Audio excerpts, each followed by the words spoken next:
Tell me about the pilot and the co-pilot of flight MH370. Based on their records, they have been quite exemplary. The pilot, the captain, has 18,000 hours, has been with Malaysia Airlines, I think, for more than 30 years. So he's also an examiner for the 777. So there's no disciplinary record or anything which is out of order, I call it. Did he fly your plane into the ocean? We don't know. Is there any evidence, anything that is being held back? There's nothing really. We are cooperating fully with the investigating team, and you must realize that the investigation team has included, in fact, teams from other nations. Looking at the American team is here. I think you probably heard of the British team being here as well, and I understand a few other nations also involved with this investigation. So we're not holding anything back. We just, we're fully cooperating with the investigating team. What's your key role in the investigation or in the way that the tragedy is being dealt with? Our key role is to provide whatever they need to assist the investigation, and we're doing all we can to do that. And all the aircraft record, all the crew background, everything is being passed on to the investigation team. So we're not hiding anything. That's not what the families say, of course. You're dealing with the families, I understand. Yep. No, our primary role in this tragedy is really to ensure we really take care of the family of those on board.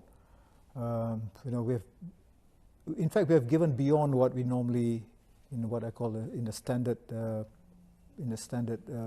scenario, I call it, right? Because I don't like scenarios like this to happen every time, but we are kind of prepared. It's actually part of our operating procedure. If something tragic happens, these are our responses, and I think we've gone beyond our normal responses. I think they would say you haven't gone far enough. Their response has been very angry and has been targeted at you. Well, I think it's unfair. I think we've done all we can within our means to help them. The only thing that you must realize that in an incident like this, normally in any tragedy, there's always some evidence in place. We have not had any evidence until maybe last night. So you are 100% sure your plane is lost?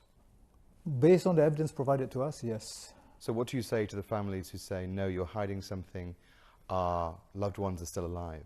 I think there's a high degree of certainty that's actually provided by the AAIB, all right, to basically conclude this particular evidence.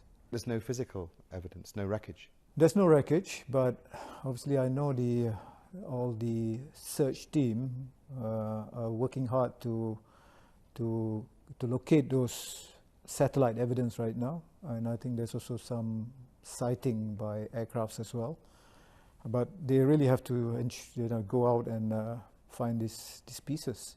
Were you surprised the reaction of the families last night?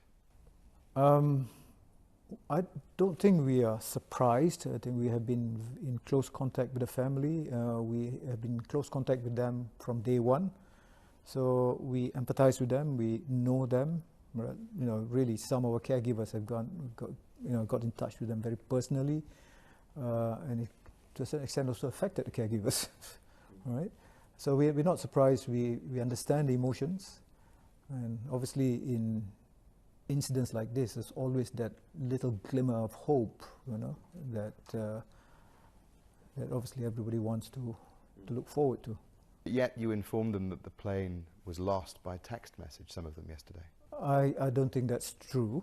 No, you did. You provided text messages to some of them. We were given 30 minutes before the announcement by the Prime Minister on a very important piece of evidence.